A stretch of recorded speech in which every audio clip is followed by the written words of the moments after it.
성령의 교회들에게 하시는 말씀을 이런 제목으로 요한계시록 강의를 이어가겠습니다. 그리스도께서는 그의 몸과 그리고 그의 신부가 되는 교회를 향해서 가장 원하시는 바가 무엇인지를 말씀을 통해서 분명히 우리에게 전하셨습니다. 우리는 지난주에 바로 그 말씀을 깊이 생각해 보았습니다. 그리스도께서도 인정하시는 모든 선하고 열심히 있는 탁월한 신앙의 행위들이 에베소 교회와 성도들에게 있었다 할지라도 결국 그리스도를 향한 처음에 그 뜨겁고 열렬했던 순전한 사랑과 그 사랑에서 비롯된 처음 행위들을 교회가 모두 잃어버리게 되었다면 주님께서는 모든 것을 제쳐두고라도 돌이켜 회개함으로 그 사랑을 회복해야 된다는 것을 에베소 교회 성도들에게 촉구하셨습니다. 처음에 그 사랑을 반드시 회복해야 한다고. 에베소 교회뿐만 아니라 박해와 환난을 지나가며 치열하게 영적인 싸움을 감당해야 하는 모든 시대의 그리스도의 교회를 향해서 주님께서는 동일하게 말씀하고 계신 것을 우리는 마음에 깊이 유념해야 될 필요가 있습니다. 격렬하게 복음이 아닌 것과 거짓 교사나 사도들, 이단들과 싸워 나아가는 가운데서도 그리고 위협과 박해를 당하는 그 어려움 가운데서도 또 부단히 그것 때문에 수고와 인내를 감당하는 가운데서도 교회들에게 그럼에도 불구하고 그리스도를 향한 순수하고 숭고한 그 사랑을 잃어버려서는 안 된다고 강조하고 계시는 일곱 금초대 사이를 거니시는 분의 그 뜻을 우리는 분명히 기억해야 합니다. 우리 스스로 지금 우리가 대단히 투철하게 진리 문제로 인해서 영적으로 고군분투하면서 신앙생활을 하고 있다고 여길 때, 그렇게 우리가 올바른 길을 가고 있다고 자부할 때 실상은 신앙에 있어서 여러 작은 죄의 문제들을 간구하기 쉽습니다. 영적으로 매우 중요한 일들을 지금 우리가 감당하고 있기 때문에 내가 기도를 조금 쉬더라도 말씀을 묵상하는 것을 조금 건너뛰게 되더라도 우리는 더 큰 일에 헌신하고 있기 때문에 스스로 괜찮다고 여길 수 있는 것입니다. 우리의 그러한 생각들이 누적되고 그로 인한 그리스도께로부터 점점 멀어지는 생각과 행위들이 반복될 때 결국은 그리스도를 향한 처음 사랑과 처음 행위를 잃어버리게 만드는 그것이 결정적인 요인이 될 수 있는 것입니다. 그리스도의 생애를 바라보십시오. 주님은 메시아로서의 그 힘겨운 공생애를 지나가시는 가운데서도 언제나 항상 미명의 시간에 깨어 기도에 전무하신 것을 우리에게 보여주고 있습니다. 바쁘고 피곤하고 우리의 육신이 지칠수록 우리에게 가장 중요한 것이 일이 아니라 바로 하나님을 찾는 기도의 시간이고 하나님의 말씀 앞에 서는 바로 그 시간이 되어야 함을 주님께서는 몸소 우리에게 보여주신 것입니다. 우리의 삶이 그 모든 상황이 어떠하든 간에 그러한 하나님을 배움는 시간을 우리가 굳게 지켜나아갈 때 그리스도를 향한 가슴 떨리는 그 처음 사랑을 놓치지 않을 수 있다는 것을 성경은 우리에게 말씀하고 있는 것입니다. 그것이 무너지면 모든 일들이, 사역들이, 우리가 하는 모든 일들과 인생이 무의미해지는 것이고 그 모든 일들이 하나님과 무관한 일이 될 수 있기 때문입니다. 왜냐하면 그 모든 일들이 더 이상 그리스도를 사랑함으로 행하는 일이 될 수 없기 때문입니다. 사랑이 없으면 아무것도 아니라고 고린도전서 13장은 우리에게 분명히 그 원리를 우리에게 교훈하고 있지 않습니까? 우리는 분명히 하나님을 사랑하고 이웃을 사랑해야 합니다. 언제나 우리는 예수 그리스도의 십자가를 사랑하며 살아가야 합니다. 언제나 우리는 하나님께서 우리에게 주신 우리의 사랑하는 가족들, 남편과 아내를, 부모와 자녀들을 하나님의 뜻 안에서 지극히 사랑하며 살아가야 합니다. 한평생의 삶을 지나가는 동안에 우리에게 그것보다 중요한 것은 없기 때문입니다. 이것을 잃어버리고 살아가는 것은 곧 우리가 우리의 주께로부터 반드시 책망을 받을 수밖에 없는 일이고, 우리가 계속 돌이켜 이 모든 일들에 대해서 회개하지 않는다면 촛대를 옮기시듯이 교회와 성도를 향한 하나님의 모든 뜻과 계획을 하나님께서 변개하실 수 있다는 것을 우리는 잊지 말아야 하는 것입니다. 만약에 그런 일이 한 교회와 신자라 이름하던 자들에게 일어나게 된다면 처음부터 그곳은 그리스도의 참된 교회도 신자도 아니었다는 중대한 의미가 될 수 있다는 것을 우리는 기억해야 되는 것입니다. 오른손에 7별을 붙잡고 7금 촛대 사이로 다니시는 이가 이제 다시 에베소 교회를 향해서 말씀하십니다.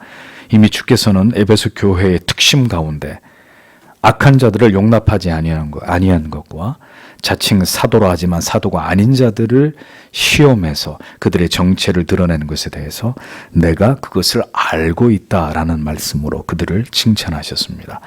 이제 다시 이 부분을 여기서 언급하시면서 더 구체적으로 이 행위에 대해서 흡족해 하시는 장면이 기록이 되어 있는 것을 볼 수 있습니다. 6절을 보십시오. 그러나 너는 이것을 니골라당의 행위들을 미워한다는 것을 가지고 있다. 나 역시 그것들을 미워한다. 이렇게 직역이 됩니다.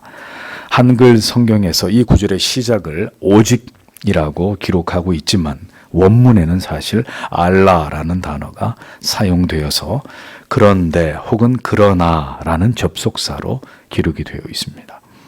그러나라는 접속사가 사용된 것은 처음 사랑과의 행위를 회복하라고 촉구하시면서 에베소 교회를 책망하신 것에 이어서 이번에는 반대로 그리스도께서 에베소 교회를 칭찬하시는 말씀을 이어하실 것이라는 것을 우리에게 짐작하게 만듭니다. 에베소 교회는 악한 자들을 용납하지 않았다고 주께서 말씀하셨습니다. 이들은 바로 니골라당이었습니다.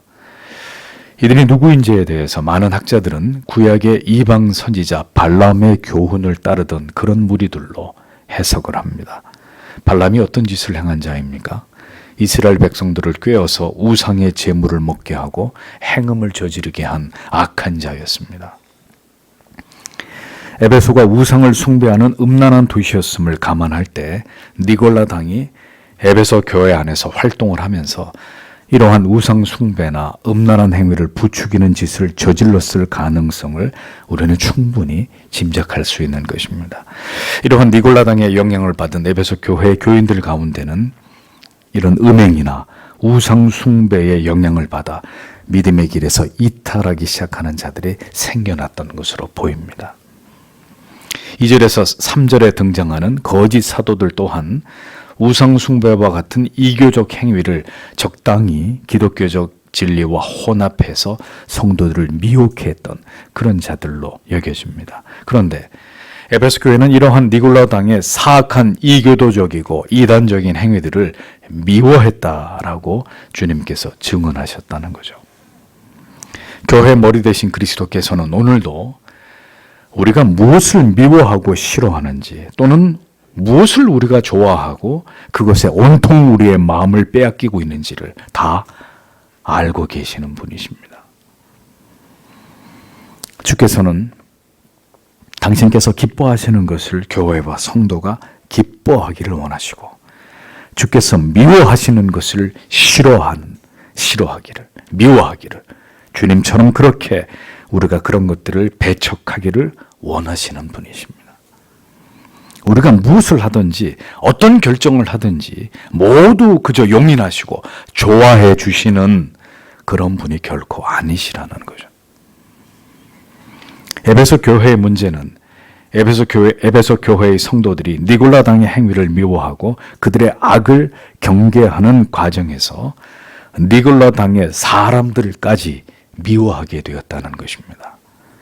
그들에 대한 사랑까지 포기하고 니골라당의 사람들까지 멸시하고 나를 세워 혐오하고 비난했을 것이라는 그런 부분이 우리가 충분히 짐작되는 부분입니다. 그래서 그 결과는 무엇이었습니까? 그들 안에 급격히 그리스도에 대한 사랑과 이웃에 대한 사랑까지도 소멸되어 버렸다는 거죠. 우리가 열심히 진리를 위해 싸우고 진리에 반하는 세력들과 싸워 나아가야 하지만 우리가 진정으로 놓치지 말아야 하는 것은 그러한 영적 싸움에서 자칫 사람까지 미워하게 되고 증오하게 되고 혐오하게 되는 것입니다. 그렇게 되면 결국 우리의 영혼까지 급격히 냉각되어 버리는 이런 결과를 피할 수 없게 된다는 거죠. 그래서 처음 행위를 잃어버리게 되는 것입니다. 진리를 위해서 치열하게 싸우는 사역자들 가운데 영혼의 온기를 잃어버린 경우들을 저는 많이 보았습니다. 저 자신 또한 그런 일들을 경험하게 되었던 경우가 있었습니다. 참으로 경계하지 않으면 안 되는 일이라는 거죠. 열심히 주께서 기뻐하시는 일들을 감당하는데 내 영혼은 더 성령으로 충만해지는 것이 아니라 괴물이 되어가는 것입니다. 뜻은 옳지만 방법이 잘못되었다는 거죠. 우린 이러한 것을 간과해서는 안 됩니다. 한국 교회는 지금 진보와 보수로 나뉘어져 있습니다. 제가 생각하기에는 한국 땅에는 진정한 진보도, 정치적 진보도, 정치적 보수도 저는 극히 드물다고 생각합니다만 진정한 의미에서 진보도 보수도 존재하지 않는 상황에서 불행하게도 이 나라는 지금 좌와 우로 나뉘어져 있습니다.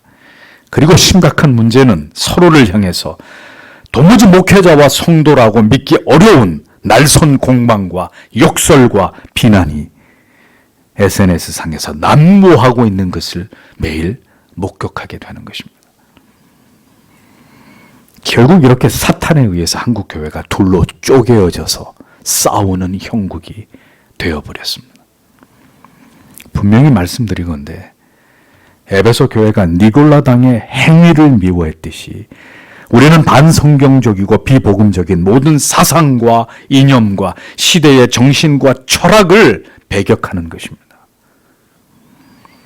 모든 교회 안에 기생하고 있는 인본주의적인 이념과 유물론적인 사상을, 자유주의 사상을 반드시 우리는 발본색원해야 합니다. 그것은 모든 시대의 교회와 성도에게 있어서 매우 중요한 본질적인 사명입니다. 진리가 아닌 것을 결코 용인해서는 안 되고 교회는 끝까지 바른 진리를 생명처럼 지켜나가야 될 책임이 있습니다. 그러나 그러한 사명을 감당하다가 우리 안에서 사랑을 모두 잃어버리는 일들이 일어나지 않도록 우리는 진정으로 우리의 죄성을 쳐서 복종시켜야 되고 지체들을 미워하거나 증오하거나 배척하려는 마음을 버리도록 하나님께 은혜를 구해야 한다는 것입니다. 왜냐하면 그 가운데서도 분명히 돌이켜 회개하고 하나님의 자녀가 될 자들이 존재할 수 있는 것이고 우리는 죄를 그 행위를 미워하되 하나님의 형상을 따라 지음받은 사람을 결코 미워해서는 안 되기 때문입니다. 에베소 교회는 안팎으로 어려움에 직면해서 처절하게 이 모든 싸움들을 감당해 나갔습니다. 그렇게 니골라당의 행위와 모든 거짓 사도들의 정체를 폭로하면서 진리 전쟁을 수행해 나갔던 그런 교회였습니다. 그들이 그렇게 미워했던 니골라당의 모든 사악한 행위에 대해서 7 별을 붙잡고 7 촛대 사이를 다니시는 그리스도께서도 역시 그 니골라당의 행위를 미워하신다고 선언하고 있습니다. 나도 이것을 미워하노라 라고 말씀하셨습니다. 에베소 교회는 그리스도께서 미워하시는 바를 그들 또한 결코 용납하지 않고 그들의 죄악을 철저하게 미워하고 배척했던 것을 볼 수 있습니다. 그리스도께서 미워하시는 것은 하나님께서 가장 미워하고 진노하시는 것은 하나님에 대한 지식과 참된 복음을 왜곡하는 것입니다. 하나님께서는 하나님을 금송아지 형상으로 바꾸어서 이집트에서 익히 보던 바대로 하나님을 경배했던 어리석은 이스라엘 백성들을 어떻게 하셨습니까? 하나님의 이 같은 분노는 성경에 흔치 않습니다. 그 이유가 무엇 때문입니까? 하나님을 그들 마음대로 예배했기 때문입니다. 하나님에 대해서 자의적으로 생각하고 해석해서 이스라엘 백성들이 임의대로 행했기 때문입니다. 신앙이란 주님께서 미워하시는 것을 미워하고 주님께서 사랑하시는 것을 사랑하는 것입니다. 이것이 잘못되면 그것은 주님과는 무관한 믿음이 될 수 있습니다. 하나님의 진노를 촉발할 수 있는 대단히 무서운 죄가 될 수 있는 것입니다. 그것은 주님께서 원하시는 신앙이 아닌 것이죠. 하나님을 대적하는 모든 사상과 철학과 이념을 성도와 교회는 마땅히 미워해야 합니다. 여기에는 그 어떤 다른 것이 우리의 사고에 영향을 미쳐서는 안 됩니다. 당연히 그것들을 배척해야 합니다. 그런데 어찌해서 오늘의 교회는 그리스도께서 미워하시는 것조차 사랑하려고 하고 하나님께서 가증하게 여기시는 것조차 끌어안으려고 하는 것인지 우려가 적지 않습니다. 어떻게 그런 일들이 교회 안에서 신자의 사고 속에서 일어날 수 있다는 것인지 참으로 기괴한 일들이 일어나고 있습니다. 사상과 가치관과 이념과 철학이 세계관이 중생과 회심을 통해서 온전히 성경의 가치로 채워지지 않고 돌이키지 않았기 때문에 그런 일들이 일어나는 것입니다. 교회와 성도는 결코 성경의 진리와 다른 길을 가거나 하나님을 대적하는 악한 길을 가는 모든 사람이나 세력들을 옹호하거나 그들의 편에 설 수 없습니다. 좌우의 진영의 논리에 성도와 교회는 절대로 편승할 수 없는 것입니다. 우리는 오직 성경의 진리에 정초하여 하나님께서 우리에게 말씀하신 성경의 올바른 원리를 쫓아서 우리는 판단하고 결정하고 진리가 가리키는 그 길을 걸어가야 되는 것입니다. 하나님보다 하나님의 말씀보다 사람을 더 추종하고 사람을 더 신뢰하고 학연이나 지연이나 혈안에 얽매여서 결국 그의 어떤 죄가 드러나고 그의 추악함이 드러나도 그것을 눈감아주고 두둔하는 일은 그리스도인이 취해야 될 행동이나 태도가 아니라는 거죠. 오직 성도와 교회는 그리스도의 관점으로 모든 것을 바라보고 판단하고 오직 하나님의 공의의 진리 위에 서 있는 자들이어야 합니다. 만약에 이러한 원칙과 기준을 잃어버리게 되면 결국 참된 신앙의 자리에서 이탈하게 되는 것입니다.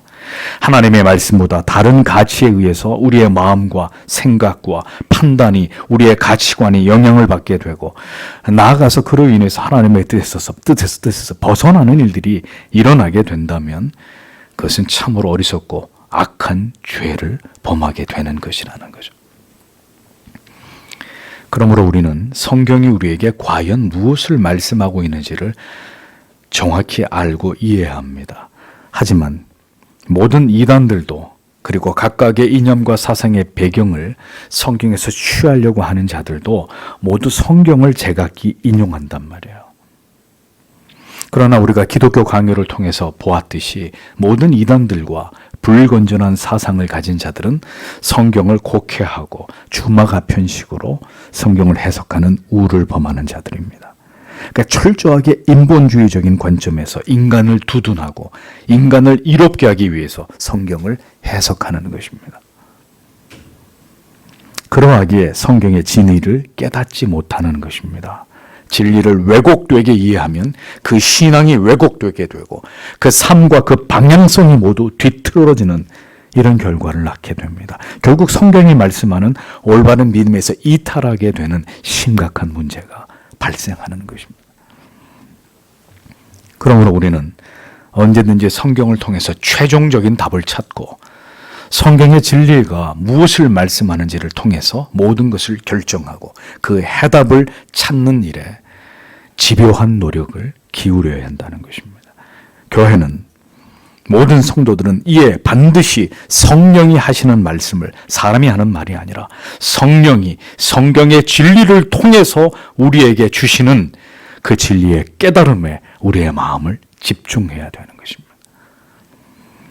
인간의 이성 그리고 세속의 인간 중심의 모든 지식, 사상, 이념들을 타파하고 깨뜨리고 무엇에도 치우치지 않고 오직 겸손히 하나님의 뜻을 구하지 않는 한 성경의 진리는 올바로 깨달아지지 않습니다. 하나님께서 절대로 그런 영혼에게 진리의 길을 열어 보여주시지 않습니다. 그래서 정말 우리의 모든 것들을 내려놓고 하나님의 뜻을 알기를 원합니다 라는 그 중심의 진실함이 하나님 앞에 보여질 때 하나님은 그런 자에게 분명한 하나님의 뜻을 보이시는 거예요. 그렇지 않은 자들은 모두 성경을 끌고 와서 자기의 주장에 하나님의 말씀을 왜곡시켜 사용하는 참남한 죄들을 범하게 될 뿐이라는 거죠. 7절 말씀을 보겠습니다. 귀를 가진 자는 영이 교회들에게 말씀하시는 것을 들으라.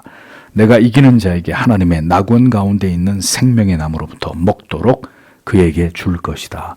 이렇게 기록이 되어 있습니다. 교회의 머리 되신 그리스도께서는 이제 성령을 통해서 교회들에게 하시는 말씀을 들으라 라고 명령하십니다. 주의 말씀을 잘 듣는 것은 모든 시대의 교회와 성도들에게 있어서 가장 중요한 신앙의 태도입니다. 우리는 말하는 자들이 아닙니다. 우리는 무엇인가를 주장하는 사람들이 아닙니다. 우리는 들어야 할 자들입니다. 무지하고 어리석은 우리는 무엇인가를 성급하게 결정해야 될 자들이 아니라 진리의 귀를 기울이고 하나님께서 성경을 통해서 모든 시대의 자기 백성들에게 성령을 통해서 깨닫게 하시는 말씀을 들어야 하는 사람들입니다. 야고보서 1장 19절은 우리에게 듣기는 속히 하고 말하기는 더디하라고 말씀하고 있습니다. 교회와 성도는 언제든 그리스도께서 주의 영을 통해서 우리에게 하시는 말씀을 즉시 그리고 주의 깊게 듣는 자들이 되어야 합니다. 결코 우리의 판단과 생각대로 모든 것을 성급하게 성경이 아닌 다른 사상과 철학의 영향을 받아서 세상의 다수의 사람들에 떠밀려서 어떤 문제든지 어리석은 결정과 행동을 범하지 않도록 주의해야 합니다. 언제나 하나님을 두려워하며 하나님의 뜻을 쫓아 복종하고자 하는 자들은 결코 자기를 주장하거나 자기의 생각을 고집하지 않습니다. 충분히 성령께서 기록되어진 말씀을 통해서 우리에게 주시는 그 깨달음의 귀를 기울입니다. 하나님의 분명하신 뜻을 깨닫기까지 진지하게 하나님께 묻습니다. 그렇게 하나님의 뜻을 찾고 묻고 기다리는 자들에게 오늘도 하나님은 하나님의 뜻을, 하나님의 길을 보이시는 것입니다. 주의 뜻과 길을 보이시고 그것을 따라 주의 교회와 성도들이 순종하는 것을 주님께서 원하신다는 것입니다. 그런데 문제는 교회가 한 시대 속에서 결정해야 될 매우 중대한 문제들에 대해서 하나님의 뜻이 모두 개별적으로 성도 각각에게 주어진다고 믿는 이런 믿음을 붙드는 것이죠. 매우 위험한 일입니다. 교회는 그리고 성도는 모두 함께 간절히 마음을 모아 기도하면서 하나님의 뜻을 구하고 교회를 통해서 결정하고 이루고자 하시는 하나님의 계획과 섭리를 모두가 함께 깨닫는 일에 노력하고 이에 하나님께서 위임하신 권위에 복종함으로 함께 하나님의 뜻에 순종하며 나아가야 합니다.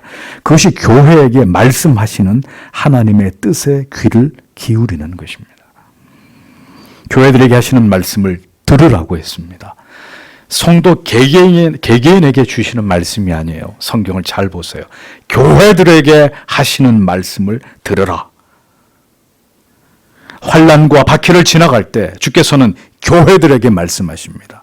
성도는 교회에게 주시는 주의 음성을 성경을 통해서 들어야 되는 것입니다. 직통 계시를 구하는 것이 아니고. 물론 그 권위와 그 권위를 통한 결정은 철저하게 성경에 근거해야 합니다. 어떤 사람의 주장이나 외압에 의한 것이 될 수 없고 오직 성령이 그 교회를 통해서 하나님의 말씀을 도구로 그 바라시는 뜻이 명백하게 교회를 통해 선포될 때 그것을 모두 함께 깨닫고 간합하는 것을 통해서 성도는 하나님의 음성을 들어야 되는 것입니다. 지금은 타락한 세상의 정신이 모든 것을 오염시키고 있는 때입니다. 그 특징은 모두가 자기의 개별적 이성적 판단과 결정을 강조하고 누구에게도 강요받거나 간섭받지 않고 모두 자기가 스스로 판단하고 결정하는 것이 가장 옳다고 여기는 것입니다. 지금 시대의 정신은 그러합니다. 네 마음대로 하라는 거예요. 네 결정대로 하라는 것이죠. 그러니 성도들조차도 이제는 사사시대처럼 모두 자기 소견에 오른 대로 행하는 시대가 되어버렸습니다. 교회의 결정이나 영적인 리더십의 권위에 대해서 불복하고 모두가 개개인이 자기의 사고와 판단에 근거해서 결정하고 행동하는 것을 옳다고 여기는 때가 되어버렸습니다. 그것은 하나님의 통치의 방식이 아닙니다. 하나님께서는 반드시 하나님이 세우신 위임하신 권위를 통해서 일하십니다. 그래서 우리는 세속의 정치적 지도자들의 권위에 대해서도 인정하는 것이고 교회 안에 세워져 있는 영적인 권위에 대해서도 복종하는 것입니다. 자녀는 부모에게 순종해야 되는 것이고 아내는 남편에게 복종하는 이 성경의 질서를 쫓아야 하는 것입니다. 성도는 교회의 당회와 목사의 성경적이고 교리적인 올바른 가르침을 따라야 되는 것이고 그래서 하나님 앞에서 모든 일들이 영적인 위계와 질서 속에서 이루어지도록 해야 하는 것입니다. 이것을 무너뜨리는 것은 사탄의 행위입니다. 그렇게 해서 모두가 자기가 옳다고 여기는 대로 모두 자기의 뜻대로 행하도록 만들므로 무질서와 무지 속에서 결국 주님의 교회가 분열되고 와해되도록 하는 것이 사탄의 계략이란 말이죠. 될 필요 없다는 것입니다. 당신이 원하는 대로 그렇게 믿으면 된다는 거죠. 교회의 거룩한 권위를 부정하면 어떻게 됩니까? 더 이상 교회를 통해서 주시는 하나님의 말씀을 들을 수 없게 되는 것입니다. 제 말을 오해하지 마십시오. 모든 권위에 대해서 맹목적으로 복종하라는 것이 아닙니다. 하나님이 하시는 말씀을 전할 때 하나님의 뜻대로 어떤 것들을 여러분들에게 요청할 때 그것에 복종하라는 것입니다. 그래서 우리 모두는 성경을 통해서 들어야 합니다. 하나님의 뜻을 면밀하게 파악하고 모든 세상의 권력과 박해에 맞서서 우리는 참된 진리를 지켜내고 하나님의 명을 따라서 교회가 나아가야 할 길을 정하고 그 길로 모든 성도님들이 하나가 되어서 행해야 하는 것입니다. 성도 여러분, 우리는 지금 경험하지 못한 혼란의 시대를 지나가고 있습니다. 더욱 진리와 진리가 아닌 것이 혼합되어서 영적으로 깨어있지 않고 올바로 그것을 분별하지 않으면 핍박과 박해를 당하던 모든 시대의 교회들이 안으로는 거짓 교사와 사도들에 의해서 미혹되고 결국 바른 진리에서 벗어나서 배도하는 자들이 일어났듯이 동일한 일들이 이 시대에도 일어날 수 있는 것입니다. 외부적으로는 핍박과 박해를, 내부적으로는 각각 성경의 가르침이 아닌 그런데 성경의 가르침이라고 주장하는 이런 인본주의적인 거짓된 가르침으로 성도의 신앙을 미혹하고 넘어지게 하는 일들이 일어난단 말입니다.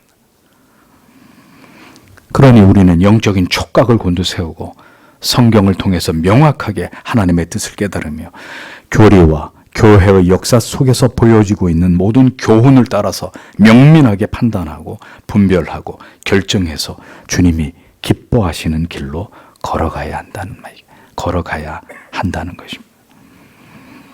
그래서 교회와 성도는 어떻게 해야 합니까? 먼저 들어야 한단 말입니다. 성령이 각 시대마다 교회들에게 하시는 말씀을 먼저 경청해야 되는 것입니다. 성경을 통해서 분명한 하나님의 뜻을 구해야 되고 사사로이 성도 개개인이 어떤 중대한 문제를 판단하거나 결정하는 것을 금해야 한단 말입니다. 교회와 성도는 그 시대의 많은 사람들이 결정하고 행하고 따르는 길을 경계해야 합니다. 세상에 환영하고 옳다고 여기는 길을 교회는 금해야 합니다. 교회의 어떤 결정이 세상 사람들에 의해서 열렬히 환영받을 때 우리는 이것을 지극히 의심해 봐야 합니다. 하나님께서 기뻐하시는 결정들은 결국 세상에 환호할 만한 그런 일들과는 관계가 멀거든요. 하나님께 집요하게 묻지 않으면 결국 세상이 좋아하는 일들을 교회와 신자가 행하게 되어 있는 것입니다. 그것이 바로 심각하게 교회가 세속화되어 버렸다는, 절대 진리의 기준을 잃어버렸다는 방증이 되는 것입니다. 시대의 정신에 심각하게 교회가 오염되었다는, 부인할 수 없는 증거가 되는 것입니다. 교회가 하나님의 뜻을 구할 때 우리는 이것을 분명히 명심해야 합니다. 이기는 그라고 했습니다. 이기는 그가 누구일까요? 이것은 전쟁이나 싸움에서 승리하는 자를 의미하는 것이 아니라 성령이 교회들에게 하시는 말씀을 따라 지속적으로 삶 속에서 벌어지는 영적인 크고 작은 전쟁에서 승리하는 자를 의미하는 것입니다. 날마다 하나님의 말씀만을 의지하고 신뢰하며 모든 안팎의 박해와 회유와 미혹과 더불어 싸우면서 처음 사랑을 견고하게 지켜나가며 매일매일 그리스도 안에서 승리의 삶을 살아가는 그리스도인을 의미합니다. 그리스도께서는 그렇게 하나님을 의지하여 박해와 배도의 유혹을 날마다 극복하며 승리의 삶을 살아가는 교회와 성도들에게 그럼 무엇을 약속하고 계시느냐? 이기는 그에게는 내가 하나님의 낙원에 있는 생명나무의 과실을 주어 먹게 하리라, 이렇게 말씀하셨습니다. 생명나무는 에덴 동산 중앙에 있던 나무로 그 열매는 곧 영원한 생명을 의미합니다. 아담과 하와가 하나님의 명령을 어기고 선악을 알게 하는 나무를 먹고 에덴 동산에서 쫓겨났을 때 하나님께서는 그들이 생명나무의 열매를 먹지 못하도록 화영검을 세워서 그 나무에 접근을 막으셨습니다. 그러나 이제 세상에서 모든 선한 싸움을 싸우며 주를 의지하여 그 모든 싸움에서 승리한 자들에게는 바로 이 생명나무의 열매를 먹게 하심으로 아담과 하와에게 내리셨던 이 금단의 조치가 철회되는 놀라운 은혜를 베풀어 주시겠다고 약속하고 계십니다. 오늘도 우리에게 주어진 삶 속에서 신자는 치열하게 영적인 싸움을 싸워나가고 있지만 우리가 그 모든 싸움에서 온전히 하나님을 의지하여 약속의 말씀을 붙잡고 그 말씀에 순종함으로 믿음의 길을 걸어갈 때 그 같은 승리의 삶의 결과는 무엇이냐? 생명나무의 과실을 먹게 되므로 그로 말미암은 무엇일까요? 영생을 하나님께서 우리에게 주시겠다고 말씀하는 것입니다. 이 궁극의 승리를 얻게 될 자들은 이제 하나님과 함께 영원히 세세토록 영생의 복을 얻게 된다고 약속하고 계시는 것을 우리가 오늘도 이 말씀을 통해 확인할 수 있습니다. 그러니까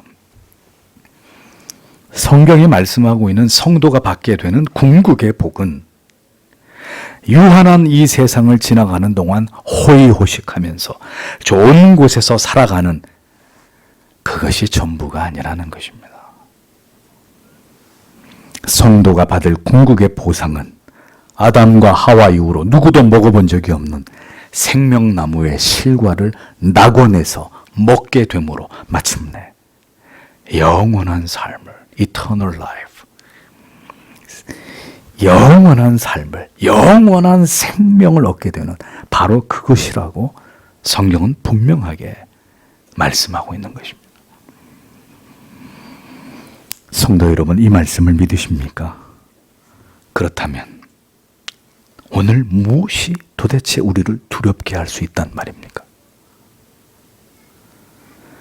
우리가 무엇 때문에 이 땅에서 염려하고 근심하고 고난과 핍박과 죽음을 두려워해야 되는 것입니까? 우리가 이 땅에 그리스도의 교회들이 진정고 그리스도의 부활과 이 생명나무의 실과를 먹게 되므로 주와 함께 영생을 누리게 될 것을 믿는다면 우리는 무엇 때문에 염려하고 걱정하고 낙심하고 절망하는 것입니까?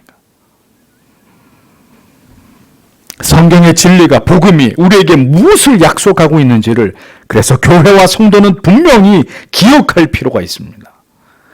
예수 그리스도의 복음이 우리에게 궁극적으로 무엇을 주고자 하는지를 우리는 잊어서는 안 되는 것입니다. 그리스도의 교회와 성도가 받는 궁극의 영광이 무엇입니까? 영생입니다. 영생. 그 밖에 다른 것은 결코 중요한 가치가 될 수 없습니다. 영원한 것과 그것은 관련되어 있는 것들이 아니란 말이에요. 이 땅에서의 부와 명예와 어떤 지위와 육체의 건강이나 그 밖에 모든 것들은 하나님의 주권과 섭리 가운데서 성도가 누릴 수도 있고 누리지 못할 수도 있습니다. 얻을 수도 있고 얻지 못할 수도 있습니다. 그것은 성도와 교회에게 임하는 궁극의 복도 아니고 교회와 성도가 하나님께 구해야 될 근본적인 가치도 될 수 없는 것들입니다. 분명한 것은 성경은 분명하게 이 땅을 지나가는 동안에 진정으로 십자가의 도를 쫓아 하나님의 진리의 말씀을 따라 살아갈 때 참된 교회와 경건한 성도에게는 고난이 있을 것을 말씀하고 있습니다. 그러나 성도는, 그리스도의 신부된 교회는 그러한 박해와 핍박과 불이익을, 억울함을 당할 때마다 고개를 들어서 우리에게, 이 땅의 모든 교회들에게 약속하고 계시는 주님의 음성에 귀를 기울여야 된다는 것입니다.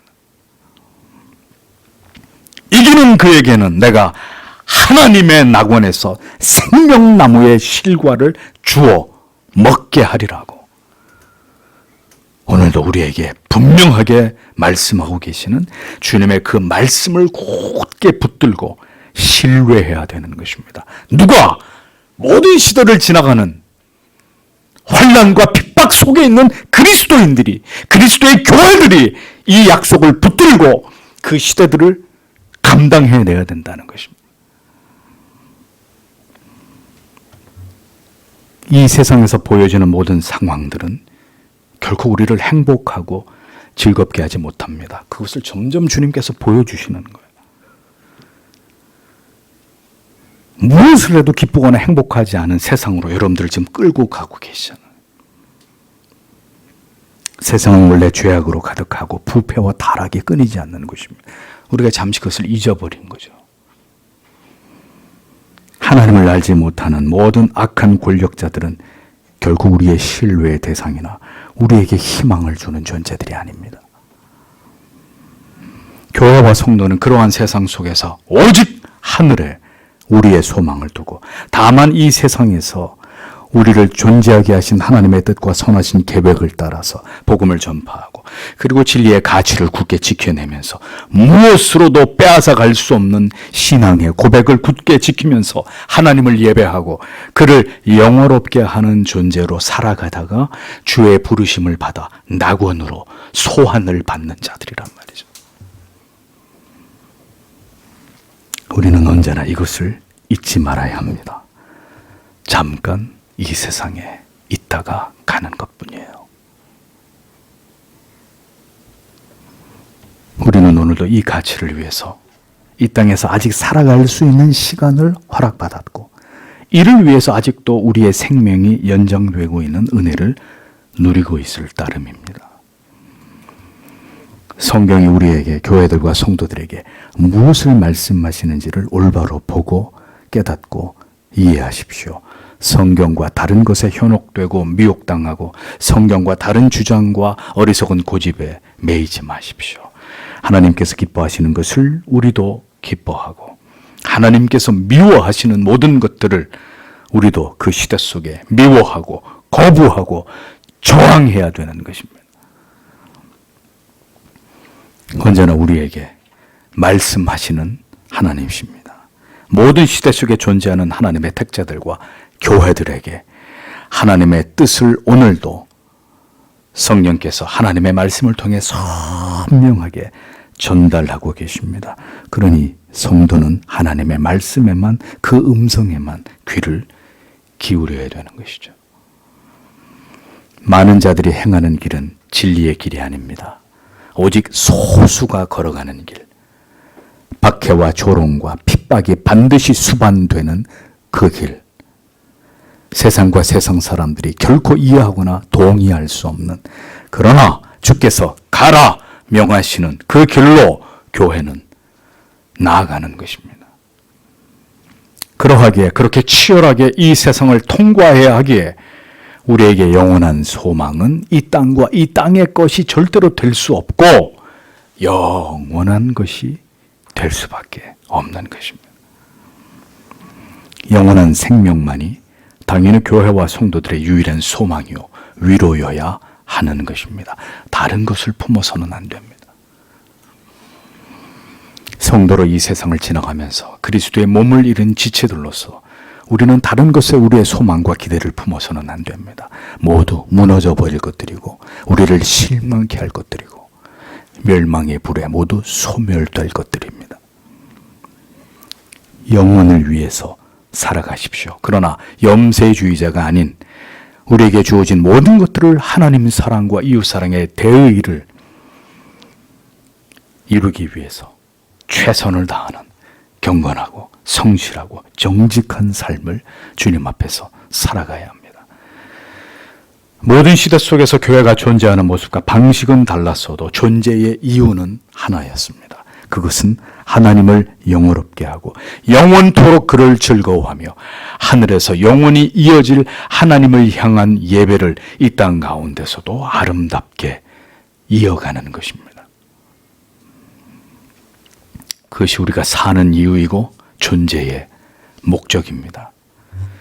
우리는 오늘도 이렇게 성령이 교회를 향해서 하시는 말씀을 듣습니다. 주의 음성을 조용히 들으며 그 마음 가운데 확신의 길이 열린 자는 세상에서 자기의 목소리를 내지 않습니다. 자기가 옳다고 저들이 틀리다고 소리를 높이지 않습니다.